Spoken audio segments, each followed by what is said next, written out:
আসসালামু আলাইকুম। প্রতি বছর এসএসসি পরীক্ষা অসংখ্য ছাত্রছাত্রী গণিতে অকৃতকার্য বা ফেল হয়ে থাকে। বিষয়টা এরকম যে গণিতে পাশ করলেই অনেকাংশে এসএসসি পাস, আর উচ্চ মাধ্যমিক লেভেলে আমরা দেখি যে বেশিরভাগ ছাত্রছাত্রী আইসিটি ইংলিশে ফেল করে থাকে। কিন্তু এসএসসি পরীক্ষা সবচেয়ে ভয়ের বিষয় হলো গণিত। গণিত ভীতি দূর করব, A+ পাবো।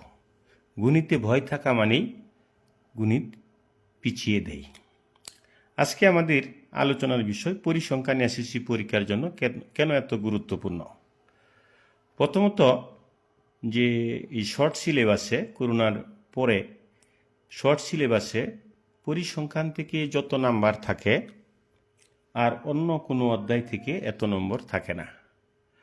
আর অন্যান্য যে অধ্যায়গুলো আছে এগুলো শিওর দিয়ে বলা যায় না যে ওখান থেকে প্রশ্ন থাকবেই, কিন্তু পরিসংখ্যান এমন একটি অধ্যায় যে এখান থেকে প্রশ্ন থাকবেই। কীরকম প্রশ্ন থাকবে আমরা একটু দেখি। 2টা সৃজনশীল প্রশ্ন, যার 3টি করে অংশ থাকবে। 2টি প্রশ্নের মধ্যে 10 করে 20 নম্বর।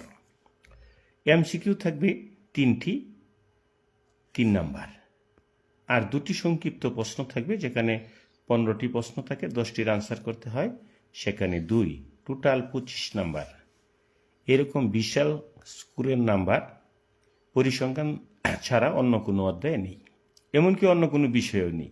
তাই পরিসংখ্যানটাই যারা গণিতে অপেক্ষাকৃত দুর্বল বা গণিতে যারা A+ পেতে চা, তাদেরকে অবশ্যই গণিতে 25 থেকে 25 পাওয়ার সর্বোচ্চ চেষ্টা করতে হবে।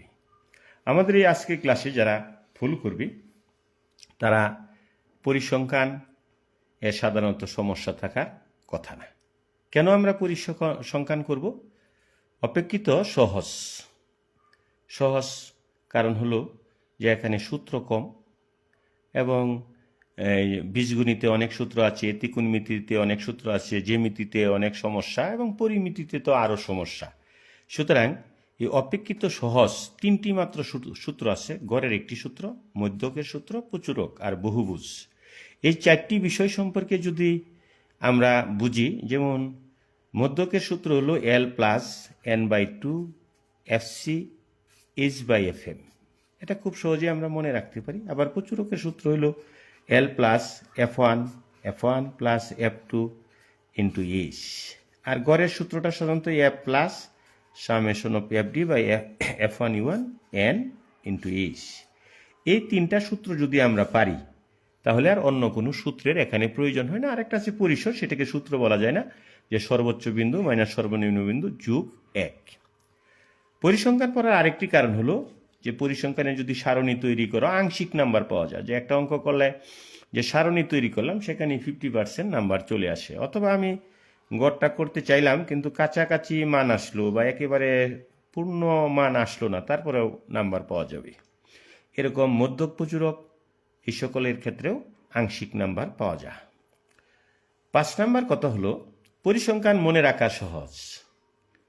পরিসংখ্যানে খুব বেশি জিনিস চাওয়া হয় না, অল্প অল্প। তাই পরিসংখ্যানটা গণিতের অন্যান্য যে শাখা আছে, ত্রিকোণমিতি, পরিমিতি, বীজগণিত, তার থেকে সহজ, জ্যামিতি থেকে তো আরও সহজ। মাত্র 3টি সূত্র, এগুলো খুব সহজেই মনে রাখা যায়। আর কতগুলো প্রতীক আছে,